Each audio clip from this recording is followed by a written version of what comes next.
അപ്പോൾ ഫ്ലിപ്കാർട്ടിൽ ഇടയ്ക്ക് വെച്ച് നിർത്തിപ്പോയ പേ ലേറ്റർ വീണ്ടും വന്നിട്ടുണ്ട്. അപ്പോൾ പലരും അറിഞ്ഞിട്ടില്ല ഇത്. അപ്പോൾ നമ്മുടെ ഹോം പേജിൽ ഇത് കാണാനായിട്ടും സാധിക്കില്ല. അപ്പോൾ ഇന്നത്തെ വീഡിയോയിലൂടെ എങ്ങനെ പേ ലേറ്റർ കണ്ടെത്താം, അതെങ്ങനെ നമുക്ക് ആക്ടിവേറ്റ് ചെയ്തെടുക്കാം എന്നാണ് നോക്കാനായിട്ട് പോകുന്നത്. അപ്പോൾ ഒട്ടും സമയം കളയാതെ നമുക്ക് വീഡിയോയിലേക്ക് പോവാം. അപ്പോൾ അതിനായിട്ട് ഫ്ലിപ്കാർട്ടിൻ്റെ ഹോം പേജിൽ താഴത്ത് കാറ്റഗറീസ് എന്ന് പറഞ്ഞ ഓപ്ഷൻ കാണാം. അവിടെ ക്ലിക്ക് ചെയ്യുക. അവിടെ ക്ലിക്ക് ചെയ്യുമ്പോൾ തന്നെ കാണാം, ഏറ്റവും സെൻറ്ററിൽ കാണാം പേ ലേറ്റർ എന്നൊരു മഞ്ഞ കളറിൽ എഴുതിയിരിക്കുന്നത് കാണാൻ പറ്റും. അപ്പോൾ നമ്മൾ അവിടെ ക്ലിക്ക് ചെയ്യുക.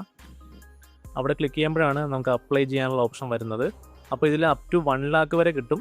പിന്നെ എല്ലാ മാസവും 5-ാം തീയതി ആയിരിക്കും ഇതിൻ്റെ റീപേയ്മെൻറ്റ് വരുന്നത്. അപ്പോൾ അത് കഴിഞ്ഞ പ്രാവശ്യം ഉണ്ടായിരുന്ന പോലെ തന്നെയാണ്.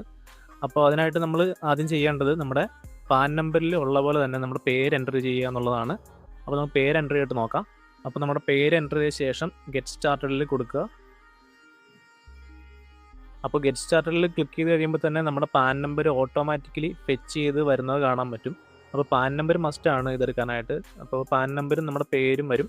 അതിന് തൊട്ട് താഴെ നമ്മുടെ ഒക്യുപ്പേഷൻ എന്താണെന്ന് ചോദിക്കും. അപ്പോൾ സെൽഫ് എംപ്ലോയ്ഡ് ആണോ അതല്ലെങ്കിൽ സാലറീഡ് ആണോ എന്നുള്ളത് കൊടുക്കുക.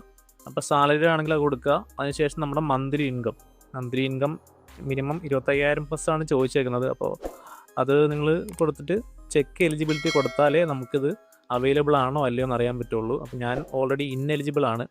അപ്പോൾ ഞാൻ ഓൾറെഡി ചെക്ക് ചെയ്ത് നോക്കിയതാണ്. അപ്പോൾ നിങ്ങൾ ഇങ്ങനെ ചെക്ക് ചെയ്ത് നോക്കുക. അപ്പോൾ നിങ്ങൾ എലിജിബിൾ ആണെങ്കിൽ നിങ്ങൾക്ക് നിങ്ങളുടെ സിബിൽ സ്കോർ വെച്ചിട്ടുള്ള ഒരു എമൗണ്ട് നിങ്ങളുടെ ക്രെഡിറ്റ് ലിമിറ്റായിട്ട് കിട്ടും. അപ്പോൾ അത് നിങ്ങൾക്ക് ഉപയോഗിച്ച് പർച്ചേസ് ചെയ്യാവുന്നതാണ്. അപ്പോൾ പ്രത്യേകം ശ്രദ്ധിക്കേണ്ട കാര്യം, നിങ്ങൾക്ക് പാൻ നമ്പർ ഉണ്ടായിരിക്കണം. പിന്നെ അതുപോലെ 25,000-ന് മുകളിൽ സാലറി ആണെങ്കിൽ സാലറി, അല്ലെങ്കിൽ സെൽഫ് എംപ്ലോയ്ഡ് ആണെങ്കിൽ അത് ഉണ്ടായിരിക്കണം. എന്നാൽ മാത്രമേ ഇത് കിട്ടുള്ളൂ. അപ്പോൾ ചെക്ക് എലിജിബിലിറ്റി കൊടുത്ത ശേഷം നിങ്ങളുടെ സ്റ്റാറ്റസ് അവിടെ നിങ്ങൾക്ക് കാണാൻ പറ്റും. അപ്പോൾ അങ്ങനെ നിങ്ങൾക്ക് ഇത് എലിജിബിൾ ആണോ അല്ലയോ നോക്കാവുന്നതാണ്. അപ്പോൾ പേ ലേറ്ററിൻ്റെ ഈ ഒരു വീഡിയോ നിങ്ങൾ മറ്റുള്ളവരേക്കും കൂടെ ഷെയർ ചെയ്ത് കൊടുക്കുക. അപ്പോൾ ഇതുപോലത്തെ കൂടുതൽ ഇ-കൊമേഴ്സ് റിലേറ്റഡ് ആയിട്ടുള്ള വീഡിയോസ് കിട്ടാനായിട്ട് ചാനൽ ഇതുവരെ സബ്സ്ക്രൈബ് ചെയ്യുക. അപ്പോൾ നമുക്ക് ഇതുപോലത്തെ പുതിയൊരു വീഡിയോ ആയിട്ട് വീണ്ടും കാണാം. അതുവരേക്കും ബൈ.